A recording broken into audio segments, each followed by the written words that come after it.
আজকের টপিক হলো দুটি ইংরেজি ওয়ার্ডস দিয়ে একটি ইংরেজি ওয়ার্ড তৈরি করা এবং বাংলা মিনিং জানা। আন্ডার অর্থ হলো নিচে, সেল অর্থ বিক্রি করা, আন্ডার সেল অর্থ হলো কম দামে বিক্রি করা। রিং অর্থ আংটি, অর্ম অর্থ হলো কীট, রিং অর্ম অর্থ হলো দাঁত। ট্রাবল অর্থ সমস্যা, সাম অর্থ কিছু, ট্রাবল সাম অর্থ হলো ঝামেলাপূর্ণ।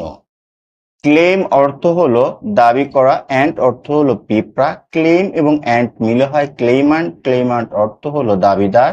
শিক অর্থ হলো মার্জিত শৈলী বা ধরন। কেন অর্থ হলো অজানা, শিক এবং কেন মিলে হয় চিকেন, চিকেন অর্থ হলো মুরগির বাচ্চা। ওয়াটার অর্থ পানি, কোর্স অর্থ হলো খেলার মাঠ, ওয়াটার কোর্স অর্থ হলো নদী। ফর অর্থ জন্য, টিউন অর্থ হলো সুর, ফর এবং টিউন মিলে হয় ফরচুন, ফরচুন অর্থ হলো ভাগ্য। স্পিল অর্থ হলো উল্টে পড়া, ওভার অর্থ উপরে, স্পিল ওভার অর্থ হলো অতিরিক্ত। উইথ অর্থ সহ, স্ট্যান্ড অর্থ হলো দাঁড়ানো, উইথ স্ট্যান্ড অর্থ হলো প্রতিরোধ করা। কুক অর্থ রান্না করা, বুক অর্থ বই, কুক বুক অর্থ হলো পাক প্রণালীর বই। Thanks for watching this video.